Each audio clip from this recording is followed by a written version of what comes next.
As moderator, I observe that Rousseau has brilliantly shifted our conceptual axis from the intrinsic nature of the speech to the structural conditions of the audience receiving it.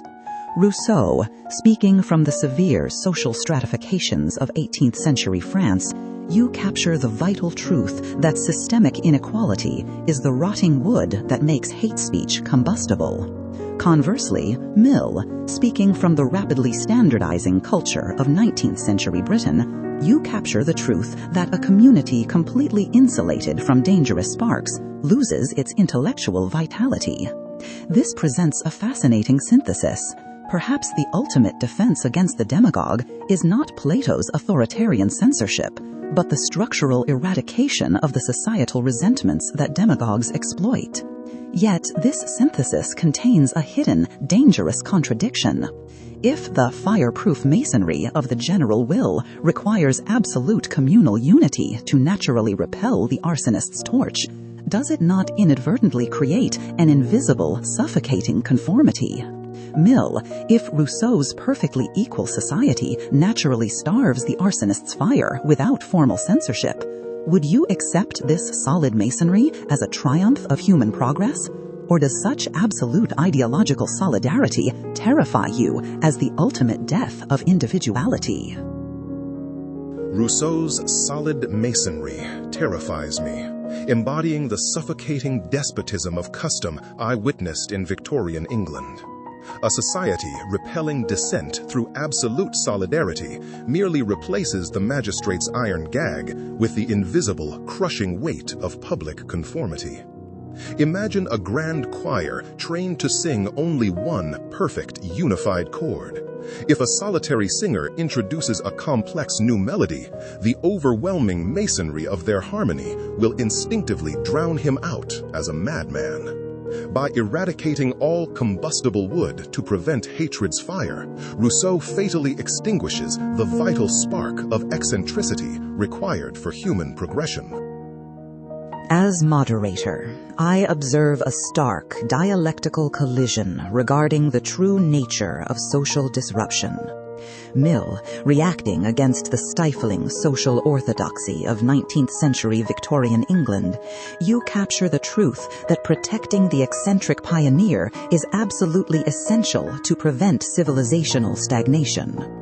Plato, speaking from the traumatic collapse of Athenian democracy in the 4th century BCE, you capture the opposing truth that disruptive rhetoric often comes not from a progressive genius, but from a malicious demagogue aiming to shatter rationality itself. This creates a terrifying paradox. The very act of breaking a suffocating despotism of custom is mechanically indistinguishable from the madman's hammer destroying the republic's harmony. A society comfortably singing one unified chord will almost always perceive the pioneer's revolutionary melody as dangerous, hateful noise. Plato, if human progress inherently requires breaking established harmonies, how can your philosopher kings objectively distinguish the vital eccentric who elevates society from the malicious demagogue who poisons it, without simply enforcing their own authoritative prejudices? The distinction between the visionary and the demagogue rests not on subjective prejudice, but on objective telos. The philosopher elevates the intellect toward the eternal form of the good, whereas the sophist merely flatters our basest appetites. Imagine a fragile city of ice, where a master architect uses a harsh, deafening chisel to sculpt a magnificent public temple, while a saboteur quietly pours a sweet-smelling acid that permanently melts the very foundations into a formless puddle. Mill, you demand we permit both to avoid the magistrate's bias. But if the crowd naturally prefers the quiet warmth of the acid, your absolute liberty actively destroys the structural reality required for society to exist. Does true freedom truly require us to tolerate the hate speech that permanently dissolves the soul's capacity for reason? Moderator, I concede to Plato that malicious rhetoric degrades public rationality, a corrosion I witnessed in the sensationalist penny presses of 19th century London. Yet both Plato's infallible architects and Rousseau's unified masonry fatally ignore our inherent epistemological limits. Imagine an ice city where guardians, terrified of melting, preemptively ban all heat as acid. When a glacial winter threatens to entomb them, the eccentric who discovers life-saving fire is executed as a saboteur. We cannot ban the demagogue's acid without empowering authorities to extinguish the visionary's fire, which is why intervention must strictly require direct physical incitement. Plato and Rousseau, your shared desire to insulate society from malicious rhetoric fatally infantilizes the very citizens you wish to protect. Imagine a utopian city where a physician preemptively eradicates all minor pathogens. When an unforeseen plague inevitably arrives, the citizens' unexercised immune systems instantly collapse. Even if hate speech is purely destructive acid, silencing it transforms foundational truths into dead dogmas, depriving the public of the rational friction required to actively defend liberty. If we entrust infallible guardians or a unified masonry to sanitize our discourse, do we not guarantee the atrophy of our intellects, rendering us entirely defenseless against actual tyranny? Mill, your physician analogy falsely equates the soul to flesh, assuming the intellect is strengthened by consuming pure poison rather than permanently disfigured by it. I witnessed during the Peloponnesian War how constant exposure to brutal rhetoric did not immunize Athenians against tyranny, but merely habituated them to cruelty until the word justice lost all rational meaning. Imagine a delicate bronze statue of virtue. You demand we let vandals repeatedly strike it with iron hammers so the metal learns resilience. Yet bronze does not heal. It only accumulates dents until the divine form is completely destroyed.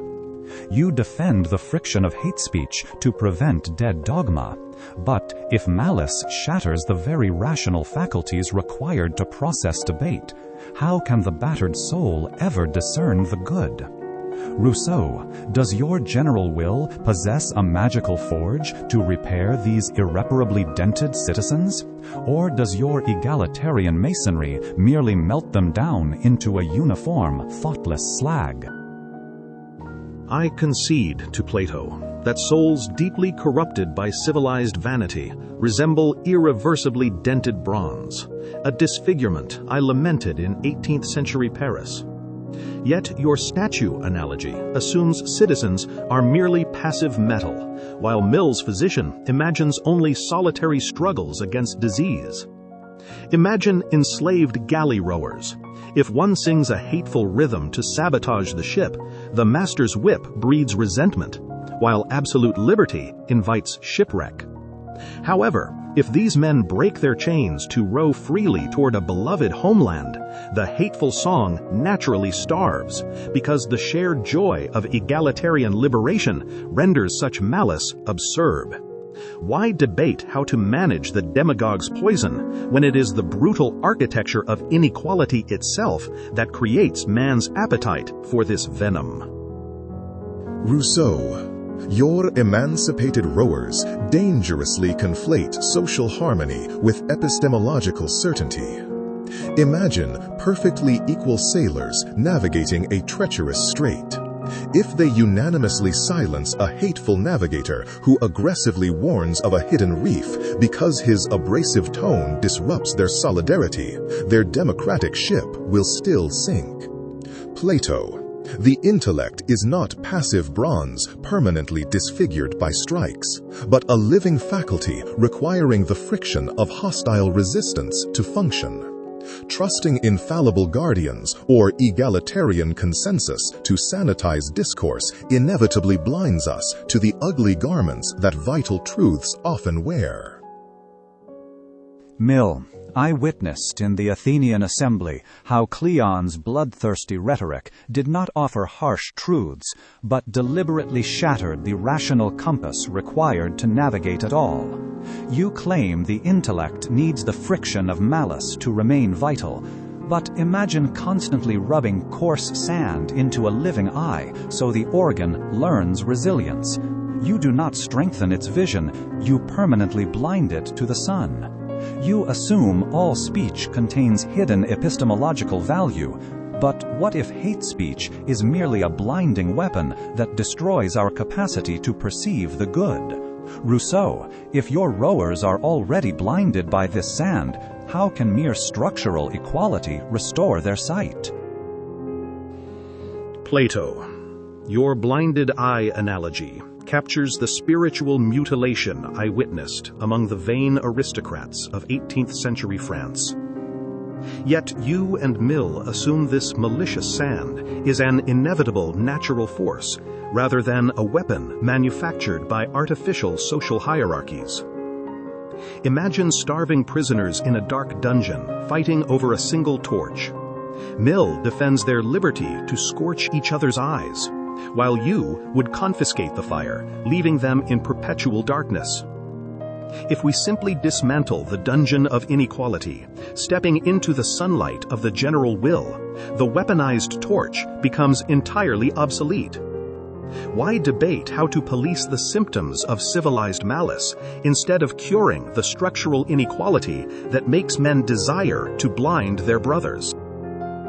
Rousseau, your belief that structural equality will magically eradicate human malice is a dangerous utopian delusion, for I observed in 19th century England that even among perfectly equal peers, profound ideological friction naturally arises.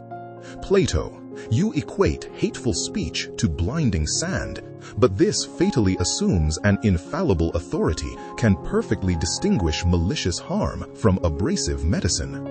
Imagine a hospital where a controversial surgeon proposes a highly painful, coarse procedure to restore sight. If administrators preemptively ban the treatment as destructive sand to prevent agony, they permanently condemn their patients to darkness. The intellectual distress caused by offensive speech is often the very surgery required to cure our dogmatic blindness. If we grant your philosopher kings or Rousseau's general will the power to confiscate this sand, do we not guarantee the state will simply blindfold us to protect us from the light? As moderator, I observe a profound dialectical crossroads regarding the fundamental vulnerability of the human mind. Mill, speaking from the individualistic optimism of 19th century England, you view the intellect as a resilient muscle requiring the painful friction of potential error to grow strong, whereas Plato, shaped by the demagogic collapse of 5th century BCE Athens, you view the soul as a delicate organ that can be permanently blinded by malice. In truth, these perspectives capture different layers of the same reality. The mind absolutely needs abrasive friction to escape dead dogma, yet it simultaneously requires a baseline of rational integrity to survive that friction without shattering. The central axis of this debate has become the assumption of the listener's capacity to endure harm versus the state's capacity to accurately identify it. Mill raises a formidable epistemological barrier regarding this identification, the danger of authorities misdiagnosing a painful cure as a lethal poison. Plato, since we do not currently possess your perfectly wise philosopher kings to infallibly distinguish between destructive sand and abrasive surgery, who in our deeply flawed modern world can be trusted to measure this spiritual damage and censor the demagogue without becoming a tyrant themselves? Moderator, Since we lack infallible philosopher kings, I concede to Mill that granting absolute censorship to ambitious politicians merely resurrects the terror of the 30 tyrants I witnessed in Athens. Yet imagine a besieged city without a master general. Mill demands we allow any charismatic traitor to freely distribute poisoned rations to the soldiers so their stomachs might learn resilience through friction, ignoring that a dead army cannot defend the gates. In the absence of divine wisdom, we must bind ourselves to the rigid mast of law, inflexible constitutional boundaries that outlaw the deliberate incitement of our basest appetites, removing the measure of harm from transient mortal whims. If we abandon all restraint simply because earthly judges are flawed, do we not surrender the republic entirely to the loudest demagogues, guaranteeing that the tyranny of the mob replaces the tyranny of the magistrate? Plato, you have made a profound shift from relying on the infallible wisdom of a philosopher king to anchoring the state in the impersonal, inflexible authority of law. This reflects the tragic lessons of ancient Athens, where pure democracy fell to demagogues, contrasting sharply with Rousseau's 18th century vision, where the people themselves must be the sovereign authors of the law. We now face a vital dialectical tension regarding who constructs the boundaries of acceptable speech. You envision law as a rigid mast to restrain the mob's basest appetites, whereas Rousseau views legitimate law purely as the active expression of the general will. To integrate these truths, we must ask if constitutional boundaries can protect a republic from self-destruction without simultaneously alienating citizens from their own democratic sovereignty. Rousseau. If Plato establishes inflexible constitutional laws to ban hate speech and silence demagogues, does this rigid mast inherently violate the general will, or is such a framework the very mechanism required to protect your egalitarian society from malicious division? Moderator, Plato's inflexible constitutional mast does not violate the general will, but rather serves as the foundational architecture required to prevent the artificial passions of amour-propre from fracturing our egalitarian bond. Imagine a cooperative village constructing a vital communal bridge. If a malicious cynic uses his liberty to relentlessly whisper rumors that the builders are secretly stealing each other's materials, the bridge collapses not from poor engineering, but from weaponized distrust. Mill will undoubtedly protest that silencing this whisperer is paternalistic tyranny, yet he fatally conflates the natural freedom of authentic expression with the unnatural, civilized liberty to actively dissolve the social contract. True freedom is obedience to a law we prescribe to ourselves. Therefore, speech that deliberately destroys the mutual civic trust required for the general will to even exist is not a right, but an act of treason that the sovereign people must exile. As moderator, I observe a vital dialectical tension between the preservation of civic survival and the preservation of intellectual truth. Rousseau, speaking from the communal ideals of the 18th century Enlightenment, you capture the profound truth that individual liberty means nothing if the foundational trust holding society together is destroyed by malice. Conversely, Mill, writing in the politically stable but intellectually conformist 19th century Victorian era, you recognize the truth that prioritizing civic harmony often becomes a convenient excuse for the majority to silence inconvenient whistleblowers. These two realities are inextricably linked. A society requires a baseline of mutual trust to function, yet it requires disruptive, abrasive friction to expose its own internal corruption. The synthesis forces us to confront the terrifying ambiguity between a malicious cynic sabotaging a bridge and a brave dissenter exposing that the bridge's materials are actually rotten. Mill, if Rousseau's cynic is indeed spreading weaponized deceit that will practically dissolve the social contract and end all cooperative liberty, does your defense of free expression still protect the deliberate destruction of the very society that makes free speech possible? Moderator, while I concede that deceit strains civic bonds, my 19th century English experience proves that criminalizing speech as treason against harmony inevitably empowers the majority to crush legitimate dissent. Rousseau and Plato demand we silence the cynic to save the communal bridge, but this fatally assumes the public can infallibly distinguish a malicious saboteur from a vital whistleblower. Imagine a town building a grand railway bridge where a bitter, deeply unpopular engineer frantically publishes pamphlets claiming the iron pillars are fundamentally flawed. If the workers, united in their general will, legally silence him to preserve their cooperative morale, they guarantee their own deaths when the first train crosses. The abrasive friction of skepticism is not the destruction of civic trust, but the indispensable mechanism required to continuously test its structural integrity. If we allow authorities to ban speech that allegedly threatens the social contract, do we not destroy the only rational method we possess for determining if that contract is actually worth saving? As moderator, I observe a fascinating divergence rooted in your respective historical epochs regarding the exact nature of the harm speech inflicts. Mill, speaking from the empirical, industrial mindset of 19th century England, you defend speech through the lens of verifiable truth, where an abrasive warning about a bridge's iron pillars can be objectively tested. Conversely, Plato, your trauma from 5th century BCE Athens stems from sophists who did not debate empirical engineering, but rather weaponized irrational passions to dissolve the very psychological foundations of the Republic. In truth, these perspectives capture two distinct dimensions of discourse.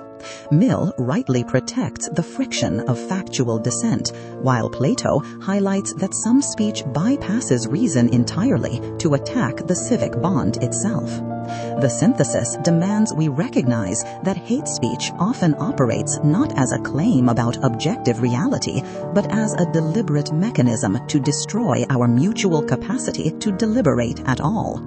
Plato, if we accept Mill's absolute protection of the bitter engineer's factual dissent, how exactly can your inflexible constitutional law structurally distinguish between uncomfortable empirical truths and the demagogue's psychological poison without silencing both? Moderator, I concede to Mill that factual dissent must be protected, a lesson Athens learned too late when the mob ignored the true pilots who warned against our disastrous naval expeditions. Yet Mill fatally conflates rational discourse directed at the intellect with the demagogue's deliberate inflammation of the soul's irrational appetites. Imagine a besieged city where an abrasive scout warns of a collapsing wall, while a traitor secretly distributes intoxicating, rage-inducing wine to the soldiers to incite a blind mutiny. The law distinguishes these by their method. The scout's claim engages the charioteer of reason to be empirically tested, whereas the traitor's hate speech is spiritual violence designed solely to whip the dark horse of passion into a destructive frenzy. Mill, by treating the deliberate psychological mutilation of citizens as if it were merely a debate over iron pillars, do you not destroy the very rational faculties required to evaluate your cherished truths? The tension between Plato's ancient psychological dualism and our modern understanding of political discourse reveals a fascinating dialectical layer regarding the mechanics of harm. Plato, speaking from the oral culture of the Athenian assembly, where immediate rhetorical passion directly triggered disastrous wars, you strictly divide speech into that which engages cold reason and that which inflames irrational appetite. Yet Rousseau, writing during the 18th century Enlightenment, where the emotional bonds of solidarity were deemed essential for a legitimate republic, recognized that pure, detached reason is insufficient to bind a community together. These perspectives capture a profound paradox. While demagoguery weaponizes passion to destroy reason, righteous passion is often the very fuel required to sustain civic virtue and challenge entrenched injustice. The synthesis suggests that hate speech might not simply be the triumph of passion over reason, but the deliberate corruption of the very emotional foundation, what we might call natural empathy, that makes collective reasoning possible in the first place. Rousseau, if Plato insists on legally censoring speech that inflames the passions rather than the intellect, doesn't this rigid separation risk outlawing the very passionate civic fervor and emotional solidarity you believe are absolutely necessary to maintain the social contract? Rousseau, if Plato insists on legally censoring speech that inflames the passions rather than the intellect, doesn't this rigid separation risk outlawing the very passionate civic fervor and emotional solidarity you believe are absolutely necessary to maintain the social contract? Plato's banishment of passion fatally misunderstands our nature, for the general will is bound by profound civic solidarity, not cold calculation. Imagine a burning 18th century village. If we silence a citizen's impassioned cries to rally neighbors because his rhetoric bypasses reason, the community perishes while Stoic philosophers merely calculate water trajectories. Mill and Plato fear such fervor breeds demagogues, yet they conflate the unifying natural compassion of pitié with the divisive artificial vanity of amour propre. Hate speech is dangerous because it weaponizes this vain insecurity to sever empathetic bonds. Why assume cold reason is virtuous when calculating intellects frequently engineer our deepest inequalities? As moderator, I observe a profound paradigm shift regarding the prerequisites for discourse, rooted in your contrasting historical eras.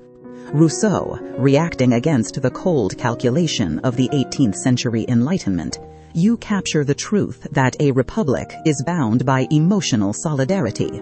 While Mill, grounded in 19th century empiricism, you champion the truth of rational debate as the ultimate engine of progress. Yet these two dimensions are structurally dependent. Rational deliberation cannot possibly occur in a community where mutual empathy has been systematically dismantled. The synthesis reveals a terrifying possibility. Hate speech may not merely be a bad argument to be rationally refuted, but a targeted attack on the very emotional infrastructure required for your marketplace of ideas to exist at all. If malicious speech successfully weaponizes vanity to sever our natural compassion, the citizens left behind will merely use their liberated intellects to exploit one another. Mill, if Rousseau is correct that certain speech destroys the foundational empathy without which rational debate is impossible, doesn't your absolute defense of free expression ultimately cannibalize the very society needed to sustain it? Moderator, empowering a magistrate to censor speech that allegedly severs empathy merely provides a righteous cloak for the tyranny of the majority. Imagine a Victorian workhouse where a starving laborer publishes tracts calling the wealthy overseers parasites.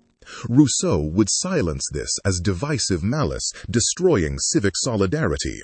Yet this abrasive friction is the oppressor's only weapon against an artificial harmony. We cannot engineer virtue by criminalizing hostility, because defining corrupting passions inevitably defaults to the subjective prejudices of the ruling class. Plato and Rousseau, by banning the laborer's furious rhetoric to preserve communal trust, do you not merely protect the comfortable illusions of the powerful?